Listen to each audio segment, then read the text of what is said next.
What's up, guys? Brett and Steven here with the BS Show, and we are going to break down possibly the biggest fight card of the year, UFC 232, Jon Jones, Alexander Gustafsson 2, and Jon Jones has returned to the cage in what, 2 years? Yeah, it's been a while. 2.5 years.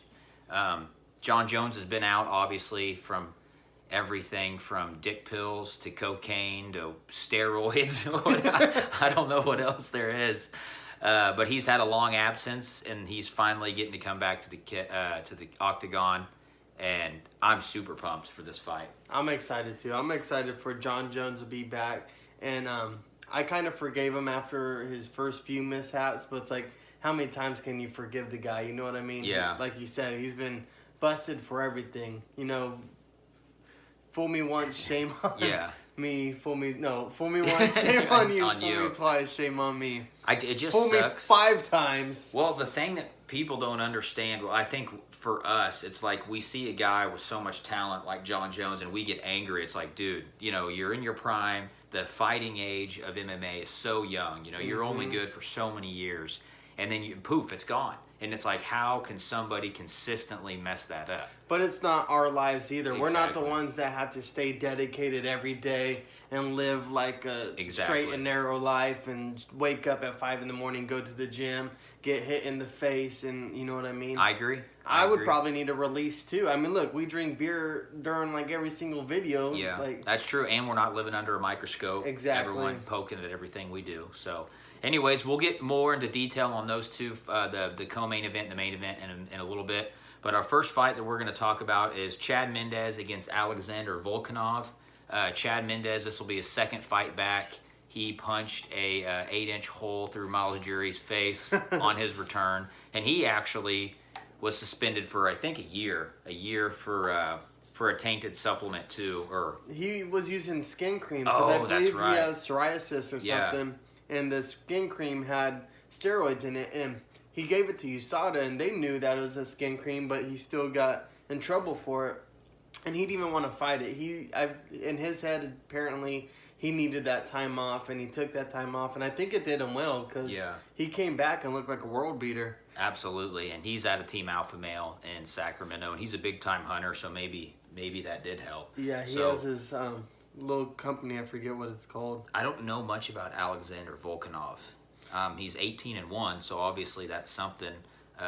You know, Chad Mendes, we all know Chad Mendes. You know, he's got a couple losses to, I just lost my train of thought. Jose Aldo. Jose Aldo, yeah. So, I mean, he's fought That's pretty much the Conor only McGregor. person, and then, I'm losing my train of thought, too. Oh, he lost Frankie Edgar. Frankie Edgar, Jose Aldo twice, and Conor McGregor. Yeah. So, you know, all the guys he's lost to is. In that Conor fight, he was only training for like 2 weeks. And my personal opinion, he wins that fight if he's got a full training camp. So it's hard for me to count out Chad Mendes, and I personally like Chad Mendes a lot.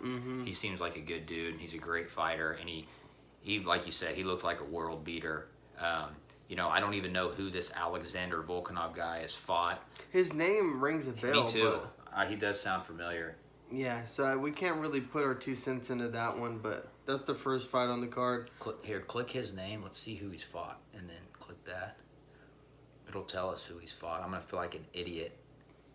Darren Elkins. He just beat Darren Elkins. Jeremy Kennedy. How'd he beat? So he took Darren Elkins to a decision. It says. Okay, so obviously, you know, no slam on Darren Elkins, but that's also Chad Mendes' teammate, so he trains at Team Alpha Male. So I think Chad Mendes is gonna probably not have that tough of a time with this guy, especially with Darren Elkins being able to tell him what he does. So I'm going Chad Mendes. Hey, we will see, right? We'll see. All right, next, Latifi versus Corey Anderson. This is going to be a good one. I feel like a lot of people overlook Latifi. I just was going to say that. Because he's a monster every time he gets in the cage. I mean, he has some pretty credible wins also. He just beat OSP. Yep. Over in St. Preux. OSP. Which Steven and I actually picked that fight. We picked Latifi to win. Tyson Pedro, Antonio Rodriguez, or Ruggiero. Yeah, so Latifi, I believe he's like Middle Eastern. He's short, he's stocky, and not a lot of people respect him in the light heavyweight division because he's kind of a small, statured guy. But the dude's actually really talented. Very talented. And this Corey Anderson fight, I think this is kind of Dana White saying, all right, let's see what this dude's about, you know? Because Corey Anderson, you know, he's probably a middle-of-the-packer kind of guy, maybe like a cusp of a top 10. And I think if Latifi beats him, then people will start really showing this guy some more respect. I mean, he's on the main card, so they obviously like him enough to put him on the main card. So, you know, Latifi's really been impressing me. I'm gonna go with Latifi, especially when he pretty much neutralized OSP and beat him, because OSP was so much longer, so much bigger, so much more powerful, but his skill set really shined. So yeah, I'm going with Latifi. I'm going to go with Latifi also, just because he's always pushing the pace. For the smaller dude, half the time, he looks like the stronger dude. I agree. He has more cardio, and he seems well-rounded, talented all over. He hasn't really shown many flaws from what I've watched of him, you know what I mean? He always looks like he's dominating the fight, you know? He never really looks out of it. I agree. So, yeah. Let's move on to the next one. In the welterweight division, we got Carlos Condit versus Michael Chiesa. So Carlos Condit, ever since he left and came back, he's been on a little rocky road. He don't quite look like the same Carlos Condit. And Michael Chiesa, let's be real. Michael Chiesa's, he's a good fighter, but he's not great. He talks a lot. He thinks he deserves all these high-profile names. And to be honest, I don't really like the guy. He kind of gets under my skin. I liked him on The Ultimate Fighter. And then the more and more I've seen of the guy, he just, like, annoys me. I didn't have anything against him. He seems like entitled. Yeah.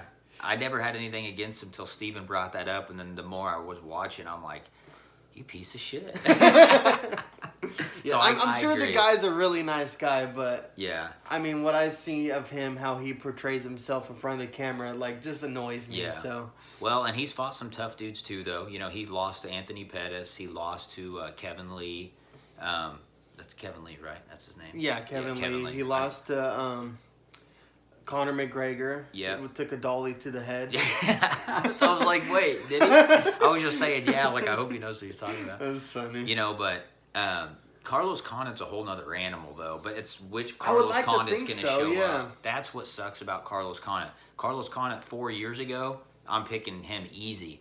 But, you know, I feel like with Michael Chiesa, he's younger, but I said that with Anthony Pettis, and then Anthony Pettis beat him. So, you know, I'm going to go with Carlos Condit. I think Condit's striking is way too dynamic for Michael Chiesa. I think if Chiesa is going to be successful, he's going to have to try to get it to the ground and, I agree, and be dirty. I think Carlos Condit's ground game, too, is like sleeperish. You can't sleep on his ground game because he doesn't use it, but when he's down there, he knows what he's doing. Yeah. So, and he's hungry. He's motivated. You know, he's fallen on some hard times recently, so I think he really wants to get back in the win column.